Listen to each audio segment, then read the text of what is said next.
Bom dia, nobres colegas. Fazer aqui alguns comentários aí mais sobre a questão política local, sobre os últimos acontecimentos, enfim. Antes disso, apenas quero também tratar da repercussão hoje que a colunista Rosilene Posa dá ao veto do senhor prefeito ao projeto que denomina o Espaço Multicultural da Festa da Uva como Chiruzinho. Eu entendo que esse veto do prefeito, ele sintetiza bem o perfil do prefeito, que nós, desde o início de quando o prefeito Daniel Guerra assumiu, a gente fica tentando identificar, né, qual é a postura política, qual é a sua conduta, enfim. E nós sabemos que a conduta é de um ditador. Né? É um ditador por quê? Nós sabemos que hoje um legislador municipal, um vereador, tem muito pouca margem para legislar. Porque ou você cai naquela situação de vício de origem, ou também naquela outra situação de não poder onerar o poder executivo. Então a margem para legislar ela fica muito pequena. O vereador acaba tendo como um papel mais predominante a questão da fiscalização, da sugestão executivo. O vereador Eloy sempre falava muito disso, né, de que existe muito pouca margem para nós legislarmos. Aí naquilo que é uma prerrogativa da casa, que é denominar os próprios do município, as ruas, enfim, o prefeito de um projeto que tramitou nessa casa, enquanto ele, inclusive, era vereador. Foi debatido esse projeto em plenário, inclusive com o voto favorável da bancada governista. E aí o prefeito, numa total arrogância política, numa PGM que é politizada, é importante dizer isso aí, lamentável, o papel que a Procuradoria-Geral do Município vem cumprindo, totalmente politizada. E, no meu entendimento, se encomendou um parecer lá para se achar algum problema. E o problema é que os 3, alguma coisa da empresa Festa da Uva, dos sócios, não foram acionistas, não foram consultados. Então veja que o prefeito ele tenta inclusive obstaculizar o parlamento, e não só o parlamento que ele fere com esse gesto. Ele constrange a família e constrange também esse parlamento, por que não dizer que fez todo um debate aqui com a presença dos familiares e aprovamos, né? Mas acho que o parlamento ele é autônomo e no momento oportuno vai poder se debruçar sobre esse debate. Sim, permito de imediato, vereador. Vereador Rodrigo, o parecer produzido pela Procuradoria é uma pérola que a gente fala nos embates jurídicos, né? Ele é de um preciosismo, porque como o município tem ali quase 100% das ações na Festa Nacional da Uva, o que o município definir está definido. E a Câmara faz parte do município. A Câmara é um ente do município harmônico, né? Sim. Harmônico com o Executivo, né?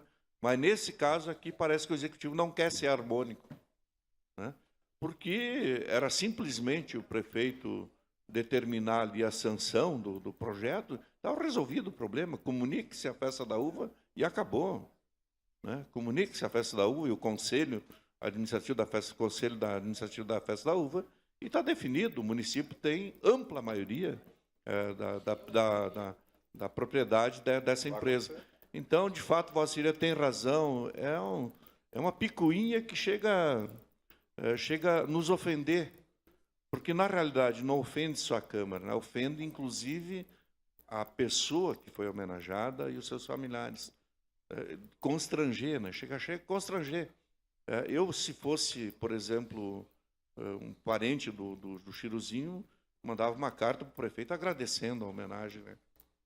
Tá louco, né? Isso é um desrespeito, inclusive, para a figura fantástica que representou esse cidadão na nossa cidade.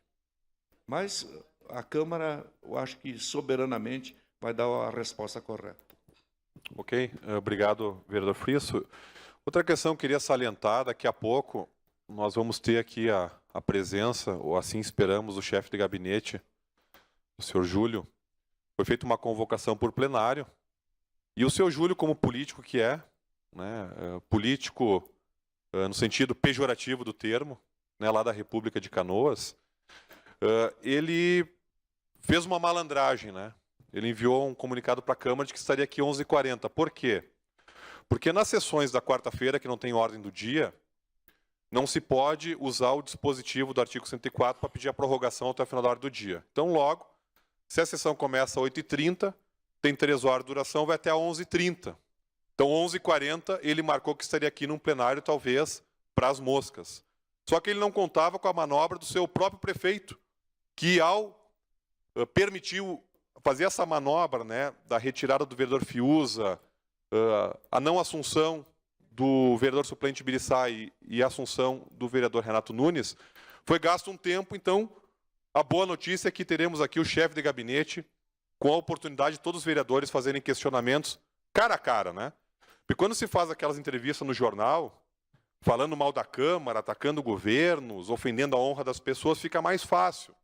Então, hoje a gente vai ter a oportunidade de desvendar esse misterioso processo da seleção de CCs. Saber quem é que selecionou, saber, por exemplo, se o vereador Fiuza tinha mandado o currículo e não tinha sido selecionado a tempo e depois a seleção continuou e agora foi selecionado. A gente tentar entender todos esses mecanismos, né, que ocorreram na questão dos CCs. Então, eu acho que uma grande oportunidade. Eu quero aproveitar aqui também para saudar o vereador Renato Nunes, dizer, e falo isso de público, tenho uma amizade com Vossa Excelência, mas a Vossa Excelência também pensa da mesma forma, nós separamos a questão pessoal da política. E do ponto de vista do conteúdo mais político, nós sabemos, eu acho que sempre que a gente enfrenta as coisas de uma forma verdadeira, honesta, fica clara as coisas. Não foi uma convocação do prefeito ao vereador Fiuza, aí se abriu a vaga e se perguntou para o Dibiriçá se ele queria assumir ou não. Foi feita uma manobra com o escopo, com o fim, sim, de trazer o vereador Renato Nunes de volta para casa, o que é totalmente legal. O problema está no discurso do passado. Eu não fiz esse discurso aqui na Câmara, e o vereador Frisso, vou citar a Vossa Excelência de novo, me permita, ele tem uma frase que para mim sintetiza, ele diz o seguinte, que o prefeito Daniel Guerra está refém do próprio discurso.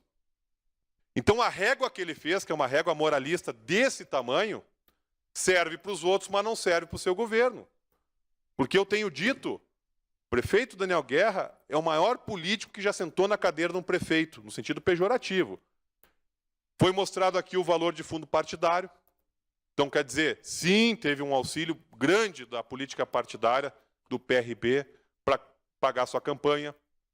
Tem feito manobras, inclusive para mexer com as cadeiras aqui da Câmara.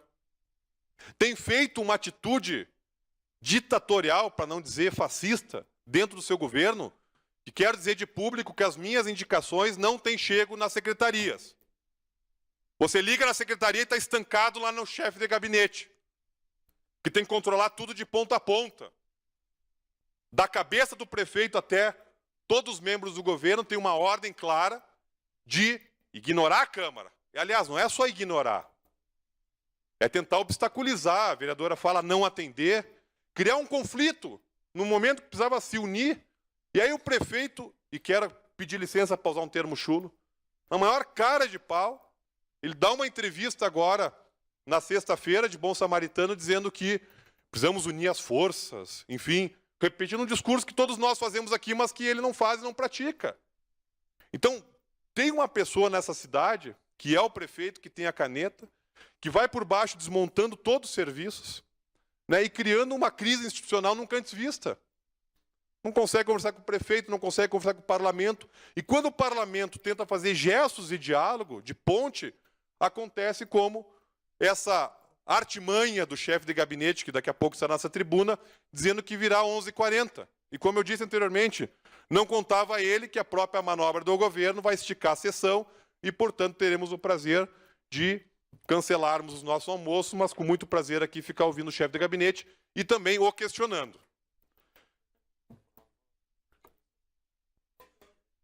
Então, senhor presidente, fiz aqui alguns comentários sobre a questão da política e encerro dizendo que espero que a secretária de Saúde, a senhora Deise Piovesan, que tem um belo currículo, é uma pessoa que devo dizer que é sim qualificada, só que ela diz o seguinte: o prefeito me deu autonomia para gerir a Secretaria de Saúde.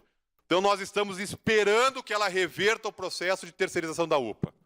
Fica aqui um clamor dessa tribuna para que a secretária, que é uma militante do SUS, que conhece como é que esse SUS foi E sabe essa secretária de saúde que a terceirização da UPA, como está sendo encaminhada, é contrária à visão dos servidores, é contrária à visão de um SUS fortalecido e contrária, inclusive, às bandeiras que ela historicamente carregou.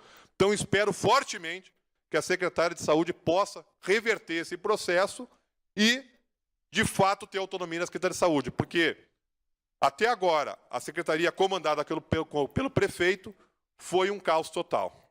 Então, era isso, senhor presidente. Na sequência, aguardaremos ansiosos pelo chefe de gabinete.